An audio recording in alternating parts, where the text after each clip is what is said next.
Little China Doll by Abbie Phillips Walker, read by Peg Bryan. In a shop window sat a little China doll. She had been in the store so long, she could not remember ever living in any other place. Long, long ago, there were other China dolls, but one by one, some little girl had carried them away, and she was left alone. China Doll had black painted hair and big staring eyes, and her lips and cheeks were very red. Her body was filled with sawdust, and her hands and arms to the elbow were china, as were her feet and legs to her knees. By and by, wax dolls came to the store.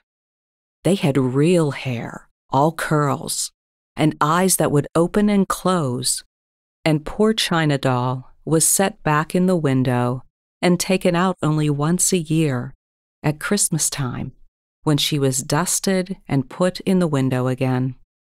She felt very lonely with so many stylish wax dolls, and as she had given up hope of ever being chosen by any little girl, she was glad when the little old lady who kept the store put her back in the box on the shelf.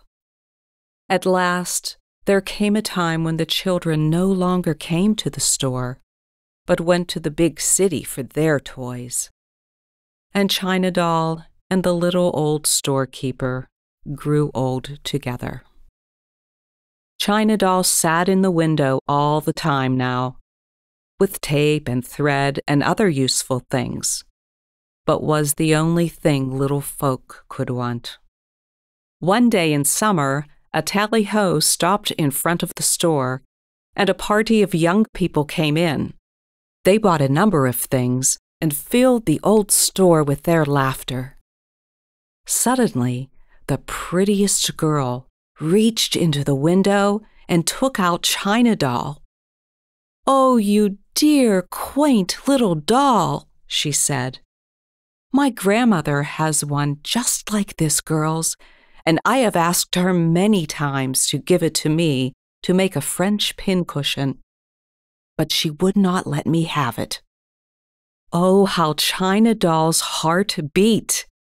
Could it be true that she was going at last? Yes, the pretty girl bought her and took her away on the tally-ho. The next day, she dressed China Doll in the prettiest silk dress, such a one as she had dreamed of years ago, with an overskirt and pearled sleeves. Then she made her the dearest poke bonnet, trimmed with little roses, and she also made her a pair of kid boots.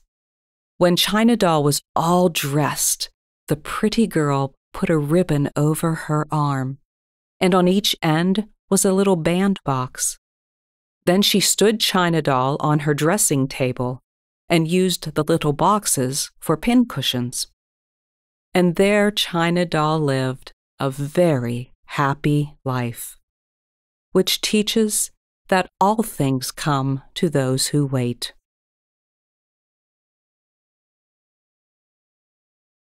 A production of We Are One Body Audio Theater.